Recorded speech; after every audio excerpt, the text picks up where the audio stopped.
Ever feel overwhelmed by your to-do list before your day even begins? Journaling can help you organize your thoughts, set priorities, and boost productivity. Here's how to master the art of morning journaling. Step 1. Gratitude. Start with 3 things you're grateful for. Research shows gratitude journaling improves mood and reduces stress.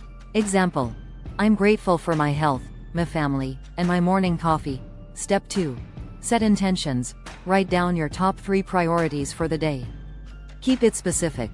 Finish my report, call my friend, and do a 30-minute workout. This keeps you focused and purposeful. Step 3. Affirmations. End with one positive statement about yourself or your goals. Example: I am capable of handling anything today throws at me. This rewires your brain for success. Journaling takes just 5 minutes, but its impact lasts all day. What's the first thing you'll write in your journal tomorrow? Let me know in the comments.